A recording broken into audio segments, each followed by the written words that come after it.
All right, EUR.CAD as usual, starting on the monthly. We see lower highs, we can identify our downtrend. We see horizontal sensitivity, so we can identify our monthly zones. After identifying area of significance, what do we do next? That's right, we identify flow, and when we talk flow, we usually talk push and exhaustion. Here we see a push off our downtrend, buyers entered at our lower monthly zone. Exhaustion, what's next? That's right, potentially a continuational push to the downside.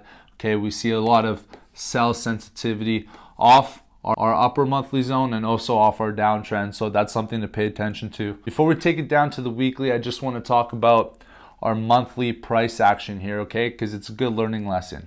So we see price reach its monthly upper zone and also its downtrend. We see that sell pressure as expected. This is all the sell limit orders, all the market movers just placing the entries in, okay. We see that with the bearish engulfing candle close and an impulse move to the downside. Now, if you've been with us for a long time or you studied FXGU, you know that we do not enter at first touch because we are expecting that impulse move to the downside. But the key is do we see that second wave of sell sensitivity? So price made its way back as expected, and then we do see that second wave of sell pressure with another bearish engulfing candle close. And I really like to see that, especially when we think that price is going to make a continuational push to the downside. Additionally, I see higher lows, so we can identify downtrend before now taking it to the weekly. All right, on to the weekly. Here we see that double confirmation a little bit closer. Now, what I do know is that price is in a higher time frame exhaustion, and we are expecting a higher time frame continuational push to the downside. So I already have sell bias. So what's the first thing we do? Well, we identify our weekly mid-range zone by identifying horizontal pressure. So we identified our weekly mid-range zone. We can see that price is now trading below, meaning, or what I should say is it correlates to our sell pressure and our higher time frame look for a continuational push to the downside. So once again, we're taking it down another time frame with the short bias. Okay, on to the daily. What do I notice? Well, first thing I notice is that potential head and shoulders continuational pattern, which also correlates with our higher time frame movement.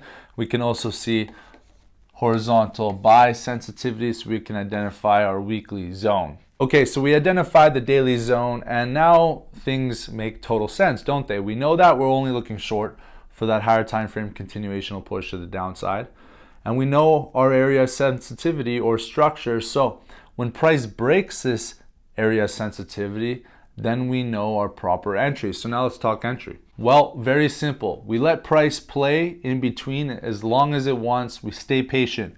Once price breaks not only its uptrend but also its daily zone to the downside, that's considered a push. Why is it a push? Well, a lot of energy to break to this downside because there is buy pressure. So once price breaks to the downside, we have a push.